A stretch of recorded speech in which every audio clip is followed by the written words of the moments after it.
There is a rock in your kitchen right now that you eat every single day. It costs almost nothing. You pour it out of a cardboard tube without thinking about it, and if you spill some, you sweep it into the bin. It is the only rock human beings eat, and it is the only thing on your dinner table that is not alive and never was. It is not a plant. It is not an animal. It is a mineral, dug out of the ground or dried out of the sea, and your body cannot survive 3 weeks without it. And for almost the entire history of our species, getting it was one of the hardest problems humans faced. Wars were fought for it.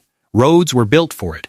Empires taxed it until their people revolted and tore them down. It was traded, at some points in history, weight for weight against gold. And the reason you have never once worried about it is that we solved the problem so completely that we forgot it was ever a problem at all. So how did ancient humans get salt? In a world with no shops, no mines, and no idea what sodium even was? The answer explains the rise of cities, the collapse of 2 empires, and one of the strangest hungers your own body still has. Let me show you. Start with why this matters at all, because most people assume salt is just seasoning. It is not. It is life support. Every nerve impulse in your body, every thought you have ever had, every heartbeat, every muscle contraction runs on the movement of sodium and potassium across cell membranes. That is not a metaphor. It is literally the electrical mechanism of being alive. Sodium regulates the amount of fluid in your body, keeps your blood pressure stable, and lets your nerves fire at all. Without enough of it, your cells begin to swell with water, your brain included.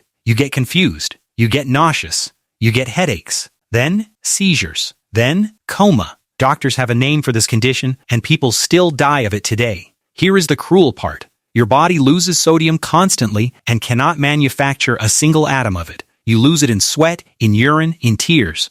Work hard in the heat and you can lose a serious amount in a day, and you cannot make more. It has to come in from outside, from the world, forever, or you die. That is the problem every human being who has ever lived was born into. So how did our ancestors solve it for hundreds of thousands of years? Long before anyone dug a salt mine, they solved it without ever thinking about it, and the answer is one that most people find slightly unsettling. They got their salt out of animals. Blood and flesh are salty for the same reason your blood is salty. Every animal on Earth is running the same sodium-based electrical system you are, which means every animal is carrying a supply of it inside their body. A hunter who kills a large mammal and eats the meat fresh, drinks the blood, and consumes the organs is taking in a meaningful amount of sodium without any effort whatsoever. This is why heavily meat-eating peoples, including groups living in the far north, historically had almost no interest in salt as a separate substance. They did not need it. They were already eating it, still warm. You can see this same divide across the animal kingdom, and once you notice it, you cannot unsee it. Carnivores essentially never seek out salt. Lions do not go looking for a salt lick, because a zebra is a salt lick. But herbivores are desperate for it. Deer, cattle, elephants, and goats will travel remarkable distances to find natural mineral deposits and lick bare rock, because plants are poor in sodium and the animals are constantly running a deficit. In parts of Africa, elephants have carved out enormous caves by going underground in the dark and physically tusking salt-bearing rock off the walls, generation after generation, for thousands of years. That is how badly a plant eater needs this, which sets up the single most important turning point in this entire story. Because roughly 12,000 years ago, human beings did something that changed our relationship with salt forever. We started farming. When humans shifted from hunting to agriculture, our diet flipped. Instead of meat, blood, and organs, the bulk of daily calories became grain, bread, porridge, and vegetables. Wheat, barley, rice, and lentils are excellent for filling a stomach and terrible for supplying sodium. In one transition, our species effectively converted itself from a carnivore, casually swimming in salt, into a herbivore, permanently short of it. And so, for the first time, humans developed the same craving that drives a deer to lick a rock. We became a species with a hole in our diet that the diet itself could not fill. That hunger had to be solved from outside, deliberately, in bulk, forever. Everything that follows in human history comes out of that single gap. The obvious sources were the ones nature handed over. Where the sea met a hot, dry coast, people learned to trap seawater in shallow pans and let the sun do the work, evaporating the water and leaving a crust of salt behind that could be raked up. Where there were natural brine springs, water coming out of the ground already carrying dissolved salt, people boiled it over fires in clay pots until only the solid was left. And where ancient seas had dried up and left their salt buried in the rock, people dug, The site that shows how serious this got is a place in the Austrian Alps called Hallstatt. Humans were mining salt out of that mountain more than 7,000 years ago, and they went deep. They cut tunnels hundreds of meters into the rock with bronze picks, working by the light of burning wood splinters, hauling salt out in leather backpacks. The mining was so extensive that an entire wealthy culture grew up around it, and the salt in that mountain has done something eerie. It preserves things. Archaeologists have pulled out ancient tools, ropes, leather shoes, and fragments of clothing in astonishing condition, and in at least one case, the body of a miner killed in a collapse, held by the salt for thousands of years. And that preserving power is the second half of the story, because salt did not just keep humans alive from the inside, it kept their food alive from the outside. Salt kills by drawing water out. Pack meat or fish in enough of it, and the moisture is pulled from the tissue, and just as importantly from the bacteria trying to rot it. Nothing can live in that, which means salt gave humanity something we had never had before. A pause button on decay. Understand what that unlocks. Before salt, a large kill was a race against time. You ate it fast, shared it fast, or lost it. Food could not be reliably held.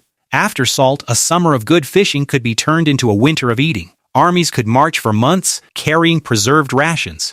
Ships could cross oceans, because salted meat and salted fish did not spoil in the hold. Cities could exist, because a dense population that grows no food of its own can only survive on stored food arriving from elsewhere. Salt is not a seasoning in this story. Salt is the technology that made storage possible, and storage is what made civilization possible, which is exactly why it became one of the most valuable substances on Earth, and why governments could not keep their hands off it.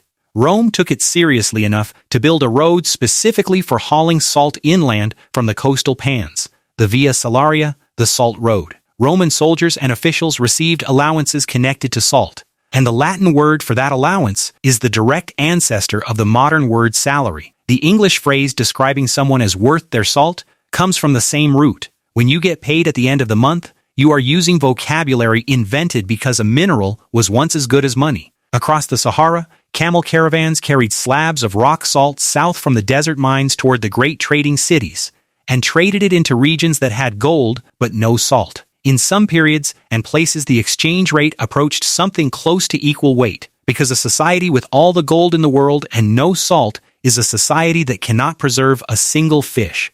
And once something is that essential, it becomes the perfect thing to tax.